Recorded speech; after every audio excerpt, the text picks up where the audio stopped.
Hello ladies and gentlemen, and welcome back to another educational video. For those of you who are new here, in these games I am talking about everything that I'm doing and running you through how I think, what I'm doing, so that you guys can see the consistencies across my VODs and apply it to yourself. So we are playing in Platinum/Emerald, I believe, on this account, and we are playing against a Mordekaiser top. In this particular game, I changed up my normal Lethal Temple runes, which I highly prefer, and ran press the attack because this game I plan on going full lethality, just to change things up a little bit. So let's jump into it. Poke into the brush. We traded 1 for 1. It's a fair trade. Into the brush we go. Back for the minions. Make sure we don't lose out on any of these. Right there, we used the zone of influence concept to bait out his Q. He thought he was in range to land it, but in reality he shot it and didn't get anything. Right, here's a PTA proc, another one maybe. Ooh. We tanked a lot of minions there for that, but I think it's worth it. And right here, if he's really far pushed when I get level 2, I go. Right here, go. 1, 2. Ooh, who got that dopamine rush, be honest. So right there, ladies and gentlemen, is a classic level 2 cheese. This is when you are level 2 and your opponents are still level 1, but they're really far pushed up. So you take advantage and you go on top of them, because they don't have 2 abilities, but you do. On top of that, you have a lot of base stats, so you will just destroy them, as long as you don't tank too much minion aggression. So he based, so we got TP out, which is really good for us. And I'm gonna try to slow down the wave here. I should have slowed it down. But here we are going to, we have 2 options: base and avoid Kha'Zix's gank, or get ganked by Kha'Zix in 10 seconds. Those are the both options. Right now, it seems to be that I'm overstaying, so I will get ganked by Kha'Zix eventually. If he pad the top, I wasn't paying attention. PTA proc, no W proc though, that's okay. And now we are poking this Mordekaiser, continuing to poke. Very nice, out of the tower range before the tower comes down. I don't necessarily like have a video talking about turret shots, but generally speaking, you just want to fly out of the tower range as fast as you can before the auto hits the enemy champion. So Kha'Zix is now in our lane. I don't think I can kill them both, unfortunately.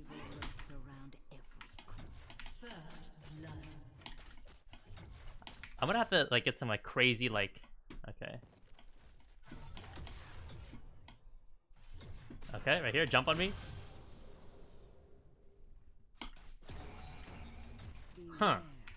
That's odd.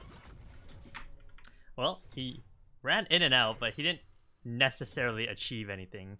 Even if he comes from behind me right now, he still can't kill me because I have too much HP. So I am perfectly fine in this position. I just have to pop Ghost, and we'd be perfectly fine. So yeah, the gank did eventually come, but we had the vision from wave 2. And we simply warded, and we played safe. So right there, an auto Q. Kha'Zix's bot lane, so I can kill this guy maybe. Yep. So he's gonna burn flash here, but it won't do anything. Into the wall you go, and the wave is pushing towards me because 1, 2, 3, 4, 5, 6, 7, 8. 1, 2. The next wave is a non-cannon wave. I think it'll hold long enough for me to get back. So let's grab our items. Yeah. Guys, it's cold in my room, that's why I can't click precisely, but that is okay. But essentially, to sum up this entire laning phase, we did a 3-wave crash, poke the Mordekaiser, and use the brushes to reset minion aggression. Make sure you guys use brushes to reset minion aggression. We level 2 cheese, and then we overstayed the laning phase instead of cheater basing, which is what you guys learn on YouTube. And then we eventually got ganked, but we countered the gank by simply having vision and not letting it happen. And if it does happen, well, I make sure that they have to use everything just to get in range to even hit me. Which means I can now run them down after, as long as you space perfectly. So, continuing on, we are now at the 2nd phase of the laning phase. A little bit later than normal, but that's okay. We have Berserker Greaves and Refill Potion. We are going to clear this melee minion right here. Try to stand at maximum auto range.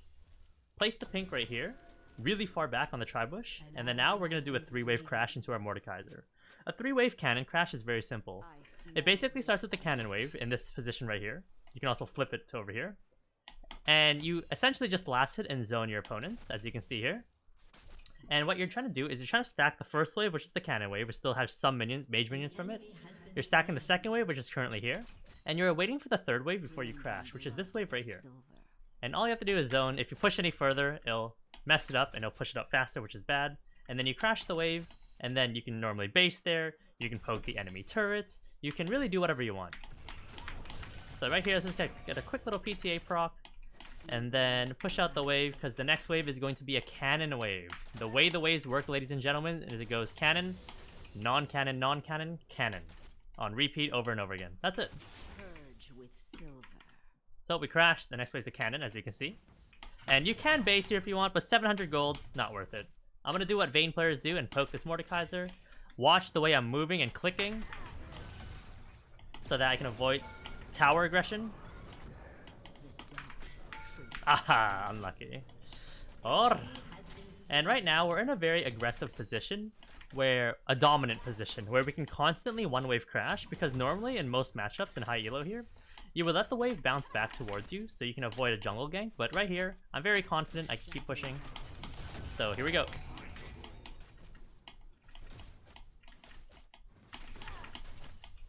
Continually just pressuring this Mordekaiser. Eventually going to push in the wave. Next wave that's spawning is a non-cannon wave. You have to be very mindful of what wave is cannon or non-cannon if you want to get perfect bases. Because you always want to base when the next wave that's coming is a cannon wave. So if in case they shove out the wave, you can come back and not lose the entire wave because the cannon soaks up like 8 tower shots. So something I don't talk about when I make these videos is the biggest thing. Not with the biggest thing. One of the most important things you should look at is my mouse movement. Look at my mouse movement, look at the way I click, and look at how much control I have over my mouse. A lot of people, they will let their mouse just fly off the screen, like they don't have full control, and essentially they just can't do anything that they want to do, which makes it very hard to climb. So mouse control and camera control is very important concepts that I'm going to be bringing up more and more so that you guys can become more aware. And right here, we're just get that classic Vayne top XD, Vayne easy champion comments. If the Mordekaiser decides to type it, or the people in the YouTube comments who type that stuff. But that is okay. Vayne top is objectively one of the hardest champions to play at a high level. That is unfortunately facts, because, or good fortunately for the Vayne top players. Unfortunate for those who don't think Vayne top is hard, because any top laner who plays it after they get shit on by it, realize how hard the champion is, they stop playing it real quick. So, back to the lane we go. Let's grab items and head to the lane. Ooh, close but no cigar. So, look what happens when you base on a non-cannon wave. The enemy Mordekaiser can shove the wave really quickly, and he'll end up crashing the wave. The reason why basing on a cannon wave is really good is because not only does the cannon wave soak up 8 tower shots, it also takes forever to shove a cannon wave. If he overstays here, I'm going to pop Ghost and just go. And this should be a kill right here. Wait, I don't see him.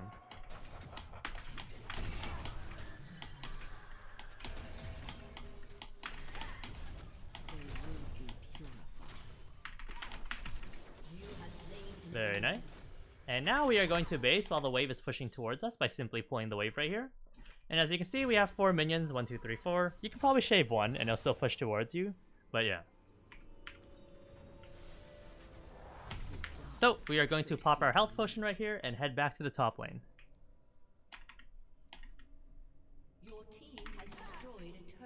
And as you can see, the wave is still pushing towards me.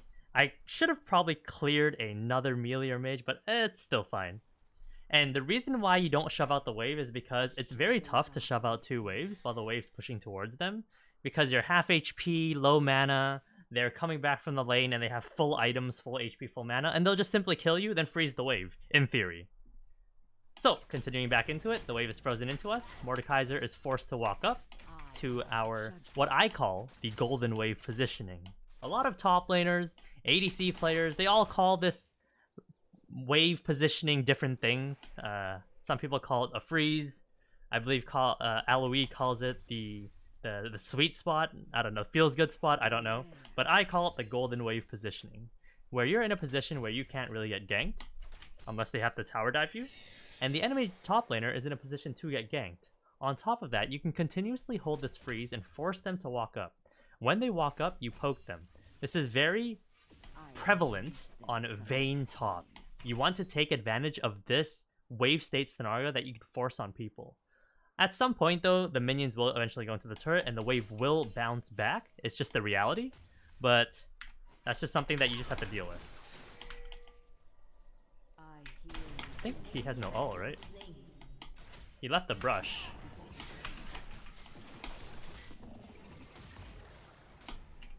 Very nice. I didn't want to tumble there because I didn't want him to jump back as I started my tumble, and then it would make it really odd for me to run him down at the top lane brushes, but that's why I just held my auto on him and we went from there.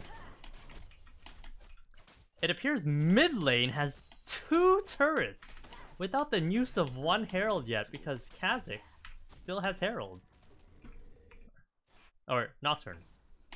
So we're gonna push top here. I believe the Mordekaiser is either AFK or something because it appears top and mid. Mid came top, and then yeah, Yorick is demolishing the mid laner, and now the enemy bot lane's losing. So this game looks like it's going to. Oh, Mordekaiser came back. Oh my god, Dad. All right, I start pushing out the wave.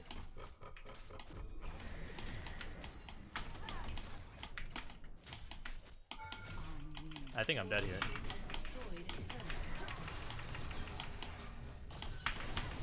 Unfortunate, ladies and gentlemen. We do get hit by a tower shot, so we die. But that's okay. We're gonna grab our Bork, and we're gonna come back to top lane, and hopefully he doesn't take too many plates, even though I believe he has Demolish.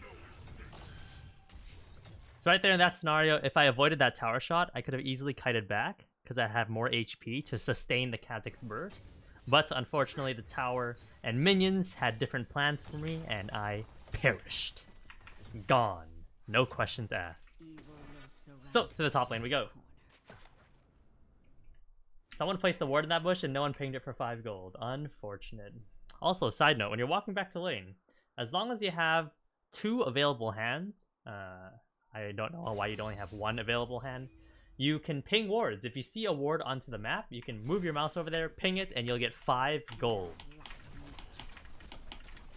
So I believe Mordekaiser's in this bush. Let's check. Alright, he's over here. Maybe my Yorick can get some work done.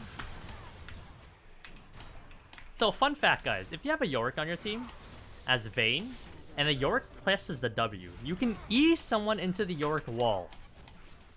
However, if it's the enemy Yorick, you cannot E the enemy Yorick or any of his teammates into the Yorick wall because it's their teammates' wall.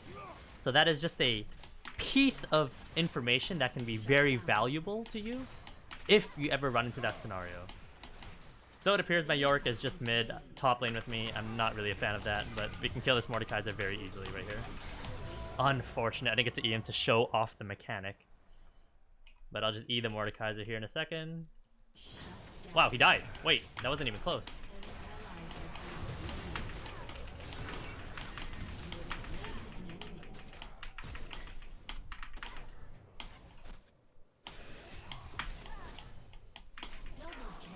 Guys, I completely forgot I was gonna go lethality this game, but that's perfectly fine.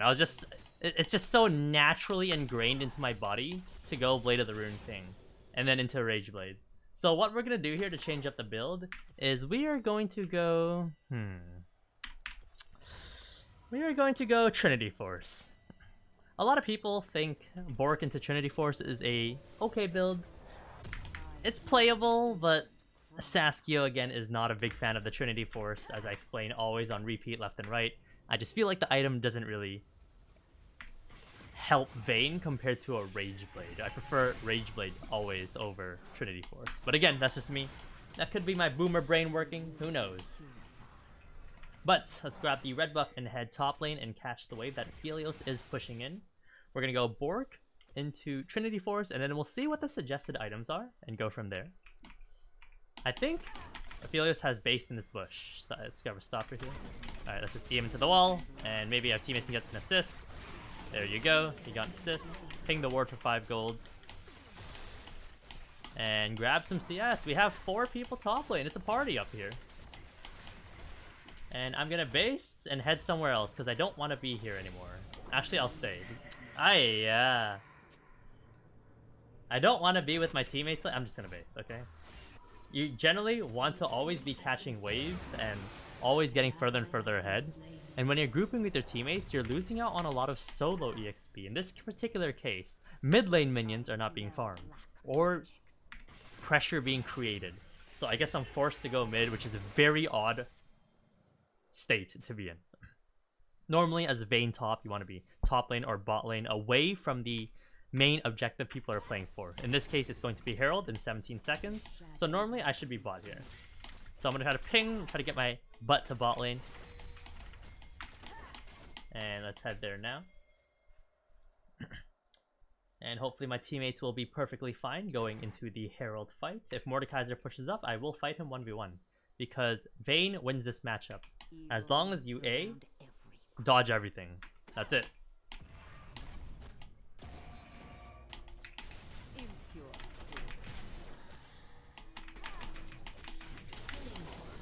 And right there, we dodged everything and we won. No, I'm just playing with you guys. But yeah, right there, I'm just really far ahead. There's nothing much he can do. And we just run him down. We get that nice little Bork proc. Once you get that Bork proc, he can't do anything anymore.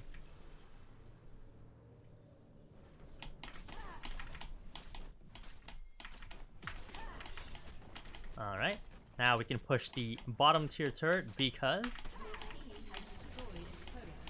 there's no one here to handle you.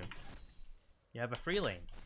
Now we push the wave, rotate over to the 50% play. So something I teach here is you always go for the 100% play first, which is the minions, by creating pressure. And then you rotate over to the 50% play, which in this case is the red buff, quote unquote. Whether you want to argue with me if this is a 50% play or not, or 100% play, up to you. But the main point is you'll want to push the side waves first. You create the pressure, force the enemy team to react to that pressure, and you go from there. So now, I'm going to build double this and head to top lane, away from the objective.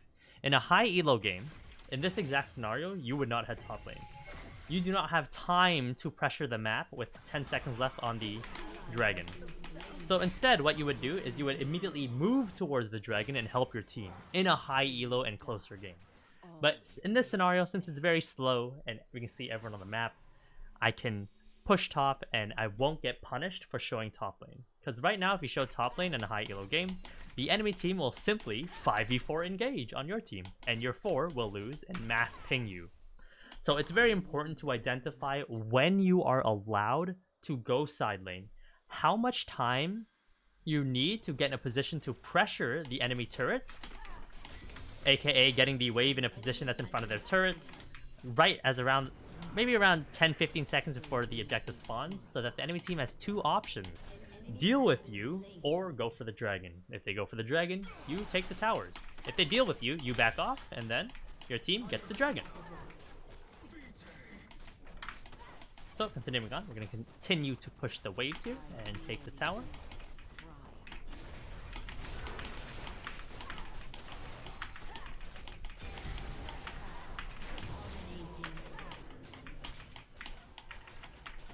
I believe the red buff will get him. Very nice. And now we'll continue pushing top lane. Mordekaiser has 2 options here to deal with top lane or bot lane. I'm going to call that he's going to go for top lane.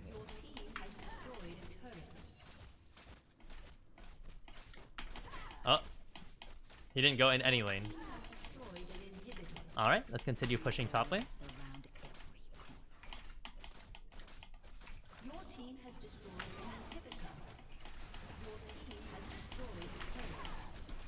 And now let's grab this mid inhibitor and we'll take our base. And then looks like we get the free Baron here. We will now take our base and grab a Phantom Dancer. It appears the Zed is smurfing, but he is now about to go down. Phantom Dancer. This is a very odd build. Bork Trinity Phantom Dancer. Not a fan at all, but it is what it is. I'm much rather a big fan of Bork into Rageblade into Wit's End.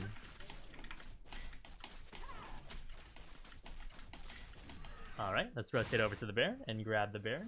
Or I can go into the enemy team and see if I can kill them all. Which we'll go for that option. Let's see if they show up here. And I'm gonna go for that 1v juicy 4. Unfortunately, no one shows me, so let's continue pushing. And right now, let's try to go for a 1v5.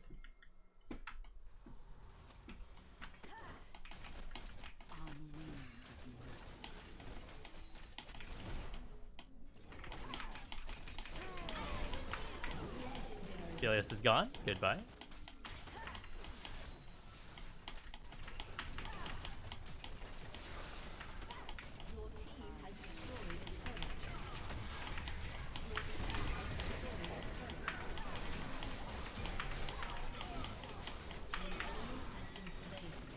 Very nice. Ladies and gentlemen, if you guys enjoyed the video, make sure you guys drop a like, hit the sub button, and have a fantastic rest of your day.